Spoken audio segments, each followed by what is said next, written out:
एक बार एक व्यक्ति गौतम बुद्ध के आश्रम में आया। उसने 2 दिन शांति से वहां बिताए और फिर बुद्ध के पास पहुंचा। वह बोला, भगवान, मेरे मन में कई सवाल उठ रहे हैं। मैं यहां उनके उत्तर पाने आया हूं। बुद्ध ने मुस्कुराते हुए कहा, पूछो, क्या जानना चाहते हो? वह व्यक्ति बोला, मेरी जिंदगी में हर तरफ केवल परेशानियां और दुख हैं। मुझे ऐसा लगता है कि मैं सबसे ज्यादा दुर्भाग्यशाली हूं। मेरी जिंदगी में कुछ भी सही नहीं चल रहा। कृपया बताइए, मेरे साथ ऐसा क्यों हो रहा है? बुद्ध ने गंभीर होकर पूछा, बताओ, तुम्हारे दुख का असली कारण क्या है? तुम्हें कौन सी बातें इतनी व्यथित कर रही हैं? व्यक्ति ने कुछ पल सोचा और उल्टा सवाल किया, यह कैसा प्रश्न है? मैंने आपसे मदद मांगी है और आप सवाल पर सवाल कर रहे हैं। बुद्ध मुस्कुराए और बोले, यदि तुम अपने दुख का कारण स्वयं नहीं जानते तो मैं तुम्हारे दुख का कारण कैसे जान सकता हूं? व्यक्ति ने हैरानी से कहा, लेकिन लोग कहते हैं कि आप भगवान हैं, सब कुछ जानते हैं और लोगों के मन की बात पढ़ लेते हैं। बुद्ध ने शांत स्वर में उत्तर दिया, यदि तुम अपने भीतर झांकोगे और अपने दुख का मूल कारण खोजोगे तो तुम्हें अपनी पीड़ा का समाधान स्वतः ही मिल जाएगा। उसने बुद्ध से कहा, मुझे किसी ऐसे व्यक्ति की जरूरत है जो मेरी सभी समस्याओं को हल कर दे। बुद्ध ने मुस्कुराते हुए कहा, तुम्हारा यह सोचना गलत है कि कोई और तुम्हारी समस्याओं को सुलझा देगा। यह जिम्मेदारी केवल तुम्हारी है। फिर बुद्ध ने समझाया, मैं और तुम में फर्क इतना है कि मैंने अपने भीतर की सच्चाई को पहचान लिया है। मैं चीजों को स्पष्ट रूप से देखता हूं। जिस दिन तुम अपनी सभी समस्याओं का समाधान खुद कर लोगे, उसी दिन तुम्हें मेरी जरूरत नहीं पड़ेगी। ज्ञान बाहर से नहीं, भीतर से आता है। जब तुम यह समझ जाओगे, तब उदासी खुद ही खत्म हो जाएगी। बुद्ध मुस्कुराए और बोले, क्या तुमने कभी किसी फूल को ध्यान से देखा है? व्यक्ति चकित होकर बोला, फूल तो साधारण चीज है, हर किसी ने इसे देखा है। बुद्ध ने समझाया, एक फूल सुबह कोमपल के रूप में जन्म लेता है, दिन में खिलता है और शाम तक मुरझा जाता है, लेकिन वह कभी अपने मुरझाने की चिंता नहीं करता। अगर फूल केवल मुरझाने की सोचता तो वह कभी खिल ही नहीं पाता। इसी तरह यदि तुम केवल अपने दुखों और भविष्य की चिंताओं में उलझे रहोगे तो तुम अपने जीवन का आनंद नहीं ले सकोगे। जीवन के हर पल को पूरी तरह जियो जैसे फूल अपने खिले हुए क्षण को जीता है। यही खुशी का रहस्य है। तुम्हारी जिंदगी में अभी भी बहुत कुछ है जो तुम्हें खुशी दे सकता है, लेकिन समस्या यह है कि तुम केवल अपनी कमियों और परेशानियों पर ध्यान देते हो।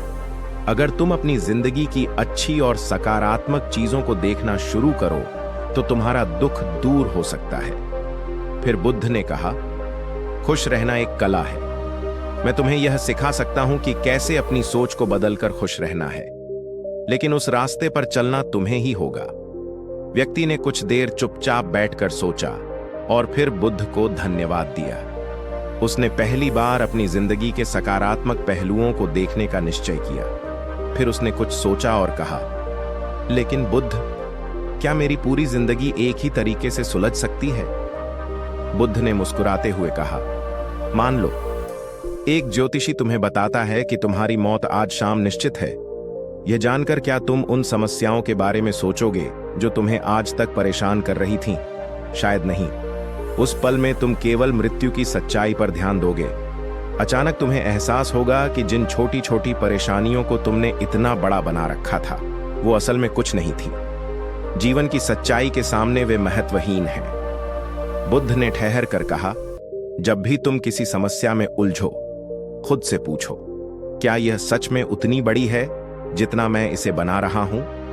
उस आदमी ने बुद्ध की बातें सुनते सुनते अचानक बीच में कहा, बुद्ध, आपकी बातें सुनकर ऐसा लगता है जैसे हर चिंता, हर दुख व्यर्थ है। सोचता हूं यदि आज शाम तक मुझे मरना हो तो इन छोटी छोटी बातों पर ध्यान देना ही बेकार है। बुद्ध मुस्कुराए और बोले, तुम्हारे भीतर ये विचार सत्य की ओर संकेत करते हैं।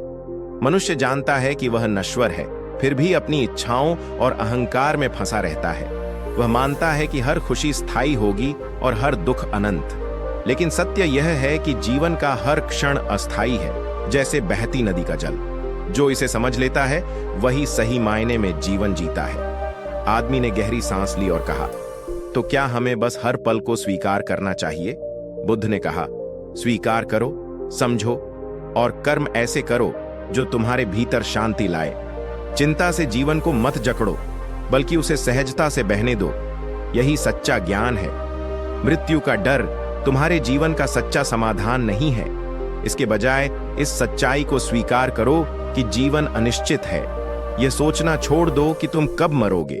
इसके बजाय सोचो कि तुम कैसे जी रहे हो। गुरु ने समझाया, जब तक तुम जीवित हो, हर पल को पूर्णता से जियो। अपनी इच्छाओं और अपेक्षाओं को छोड़कर उन चीजों की सराहना करो जो तुम्हारे पास हैं। खुशी भीतर से आती है, और जब तुम अपने मन को नियंत्रित करना सीख जाते हो, तभी शांति और आनंद तुम्हारे जीवन का हिस्सा बनते हैं। इच्छाओं का त्याग ही दुखों का अंत है। जीवन को सरल बनाओ और सारी समस्याएं धीरे धीरे समाप्त हो जाएंगी। उस व्यक्ति ने यह शिक्षा अपनाई और पाया कि उसका डर धीरे धीरे खत्म हो गया। अब वह हर पल को खुशी और संतोष के साथ जीने लगा। उन्होंने समझाया, दिमाग को नियंत्रित करने का रहस्य अभ्यास में है। जब तुम अपने दिमाग को एक बच्चे की तरह सहज और निर्दोष समझोगे, तो तुम इसे सिखा सकते हो कि परिस्थितियों के बावजूद शांत रहना संभव है। यही सच्ची शांति है। जिंदगी में सुख और दुख का कारण हमारे अपने मन की स्थिति है। हमारी इच्छाएं और लगाव ही हमारे कष्टों की जड़ हैं। जब हम अपने मन को समझते हैं और उसे नियंत्रित करते हैं, तो दुख स्वतः समाप्त हो जाते हैं। अगर तुम एक छोटा सा काम करोगे, तो तुम्हारी जिंदगी के सारे दुख हमेशा के लिए खत्म हो जाएंगे। व्यक्ति उत्साहित होकर बोला, मुझे क्या करना होगा? कृपया बताएं। बुद्ध ने कहा, अगले 2 दिनों तक किसी से बात मत करना। फिर एक कागज और कलम लेकर आश्रम के एकांत स्थान पर बैठ जाओ और अपनी सभी चिंताओं, दुखों और भावनाओं को बिना रुके लिखते जाओ। जब तक सब कुछ खत्म न हो जाए, लिखते रहो। व्यक्ति ने बुद्ध की बात मान ली। उसने 2 दिनों तक मौन धारण किया और फिर अकेले बैठकर अपने मन के सारे दुख और विचार कागज पर उतार दिए। 2 दिनों बाद जब वह कागज लेकर बुद्ध के पास लौटा, तो उसके चेहरे पर एक अजीब सा सुकून था। उसने कहा, बुद्ध, मैंने महसूस किया कि मेरे दुख सिर्फ मेरे मन की उपज थे। जैसे ही मैंने उन्हें बाहर निकाला, वे खत्म हो गए। अब मेरा मन हल्का और शांत है। बुद्ध मुस्कुराए और बोले, दुख सिर्फ विचारों की गहराई में छिपे होते हैं। जब तुम उन्हें पहचान कर बाहर निकाल देते हो, तो वे अपना अस्तित्व खो देते हैं। तुम्हें 2 काम करने हैं। पहले, अपने दुखों को पहचानो, उनके कारण समझो और उन्हें कागज पर लिखो। दूसरे, अपनी खुशियों को ढूंढो, उनके पीछे के कारणों को जानो और उन्हें भी लिखो। यह सब जल्दबाजी में नहीं, शांति से करो। आदमी आश्रम के कोने में बैठ गया और 2 दिन तक गहराई से सोचता और लिखता रहा। जब वह बुद्ध के पास लौटा, तो उसके हाथ में कुछ कागज थे। बुद्ध ने उसे देखकर कहा, सबसे पहले अपने दुखों को जोर से पढ़ो और उन्हें व्यक्त करो। आदमी ने कांपती आवाज में अपने दुख पढ़ने शुरू किए। हर शब्द के साथ उसका दिल हल्का होता गया। फिर बुद्ध ने उसे उसकी खुशियों के बारे में पढ़ने को कहा। वह पढ़ते पढ़ते मुस्कुरा दिया। बुद्ध बोले, जैसे तुमने अपने दुखों को पहचाना, वैसे ही उनकी जड़ को काटना सीखो और अपनी खुशियों को समझकर उन्हें अपने जीवन में बनाए रखो। यही सत्य का मार्ग है। वो आदमी सुबह सुबह अखबार पढ़ने बैठा। उसमें एक लेख था जिसमें लोगों ने अपनी परेशानियां साझा की थीं। पहला व्यक्ति लिखता है, मेरे परिवार में सभी अमीर हैं, लेकिन मैं गरीब हूं। मैं मेहनत करता हूं, पर मेरे काम में कोई धन नहीं है। लोग मेरी तुलना दूसरों से करते हैं, पर मुझे अपने काम से संतुष्टि है। दूसरा व्यक्ति कहता है, मेरे पड़ोसियों ने काफी बचत की है, पर मेरे पास कुछ नहीं। मुझे अपने काम का थोड़ा ज्ञान है, पर मैं बहुत खर्च करता हूं, इसलिए आज मेरी बचत 0 है। तीसरा व्यक्ति लिखता है, मेरी पत्नी लंबे समय से बीमार है और मुझे लगता है कि मैं ही उसकी बीमारी का कारण हूं। मैं उसकी देखभाल तो करता हूं, पर अपराध बोध से घिरा रहता हूं। वो आदमी सोच में डूब गया। हर किसी की जिंदगी में संघर्ष था, पर साथ ही हर कोई अपनी तरह से संतुष्टि या पछतावे के साथ जी रहा था। मैंने अपनी लापरवाही के कारण उसे कभी डॉक्टर के पास नहीं ले जाया। मैंने सब कुछ किस्मत पर छोड़ दिया। शायद अंदर कहीं ये ख्वाहिश थी कि अगर मैं बीमारी से मर जाऊं तो मेरी जगह कोई खूबसूरत औरत मेरी जिंदगी में आ जाए। इसके साथ मैं हमेशा मुफ्त में पैसा पाने के ख्यालों में खोया रहता हूं, लेकिन हर योजना अधूरी रह जाती है और मैं दुख के गहरे समुंदर में डूब जाता हूं। यह दुख इतना बढ़ जाता है कि मैं उसे सहन नहीं कर पाता और मैं जानता हूं कि इसका जिम्मेदार सिर्फ मैं हूं। शराब के लिए पैसे नहीं होते, फिर भी मैं उसे पीता हूं, जैसे शायद यह मेरी खुशी का रास्ता हो, लेकिन हर दिन उसी अधूरी खुशी और खालीपन के साथ गुजरता है। बुद्ध, ये मेरे जीवन के सबसे बड़े दुख हैं, मेरी ही कमजोरियों और चाहतों से उपजे। गहरे विचार करने के बाद मुझे एहसास हुआ कि मेरे कई दुख मेरे अपने कामों और विचारों का परिणाम थे। जब मैंने यह बात किसी से साझा की तो उन्होंने मुझे खुशी का पेपर पढ़कर सुनाया। यह सुनकर मैंने जो पिछले 2 दिनों में महसूस किया वह मेरे लिए बिल्कुल नया था, एक अनोखी शांति और खुशी जिसे मैंने पहले कभी नहीं जाना। इन 2 दिनों में मैंने अपने भीतर सच्ची संतुष्टि और आनंद का अनुभव किया जो शब्दों में बयां करना मुश्किल है। मेरी खुशी के कारण इतने हैं कि उन्हें समझने और व्यक्त करने में समय लगेगा। मेरी बात सुनकर वह व्यक्ति मुस्कुराया और गहरी संतुष्टि से मुझे देखता रहा। दुख की वजहें ढूंढने में ही इंसान अपना बहुत सारा वक्त बर्बाद करता है, जबकि जिंदगी तो खुशी, शांति और आनंद का खजाना है। बुद्ध ने कहा, खुशियों की वजहें ढूंढो क्योंकि वे अनगिनत हैं। चलो तुम अपनी कुछ खुशियों को गिनो। वह व्यक्ति थोड़ा सोचने लगा और फिर मुस्कुराते हुए बोला, पहली खुशी यह है कि मैं जिंदा हूं और इस खूबसूरत दुनिया में हूं। दूसरी, मैं स्वस्थ हूं। मेरे पास माता पिता हैं, पत्नी है और 2 प्यारे बच्चे हैं। मेरे पिता के पास कई कीमती खजाने भी हैं। यह कहकर वह व्यक्ति खुद को पहले से अधिक हल्का और संतुष्ट महसूस करने लगा।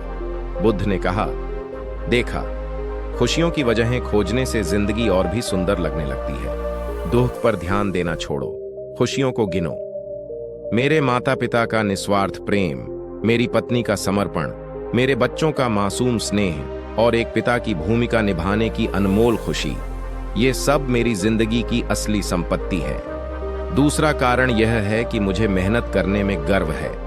मैं कोई भी काम कर सकता हूं बिना किसी झिझक के, ताकि अपने परिवार की हर जरूरत पूरी कर सकूं। मुझे संतोष है कि मैं एक खुशहाल परिवार का निर्माण कर रहा हूं। जब मैं अपने भाइयों और पड़ोसियों से अपनी तुलना करता हूं तो आपकी कृपा से महसूस करता हूं कि मुझे एक सच्चा इंसान बनने का आशीर्वाद मिला है। मैंने बुरी आदतों को त्याग कर एक सुखद और शांतिपूर्ण जीवन जीने का रास्ता चुना है। मेरे लिए सबसे बड़ी खुशी और सौभाग्य यही है कि यह सब मेरे पास है। बुद्ध ने समझाया, शांति पाने के लिए अपनी इच्छाओं और मोह का कारण समझो। चुपचाप बैठो, अपने भीतर झांको और देखो कि क्या तुम्हारे दुख का कारण है। उसे पहचानो और उसे मिटाने की कोशिश करो। जब तुम ऐसा करोगे तो तुम्हें मानसिक शांति और अनंत खुशी का अनुभव होगा। जीवन छोटा है, इसे समझदारी से जियो और इसे दुखों का गुलाम मत बनने दो। इस तरह व्यक्ति ने अपनी इच्छाओं और मोह को समझा और धीरे धीरे उनसे मुक्त होकर सच्ची खुशी प्राप्त की। दोस्तों, आशा करते हैं कि आज की इस प्रेरणादायक कहानी से आपने जरूर कुछ महत्वपूर्ण सीख हासिल की होगी। यह कहानी आपके जीवन में सकारात्मक बदलाव लाने का माध्यम बने, यही हमारी शुभकामना है। अगर यह कहानी आपको पसंद आई हो तो इसे अपने परिवार, दोस्तों और करीबियों के साथ जरूर साझा करें, ताकि वे भी इस मूल्यवान ज्ञान से लाभ उठा सकें। वीडियो को लाइक करना न भूलें और अगर आपने अभी तक चैनल को सब्सक्राइब नहीं किया है तो तुरंत सब्सक्राइब कर लें। आपका हर दिन सुखद और खुशियों से भरा हो। धन्यवाद और नमो बुद्धाय।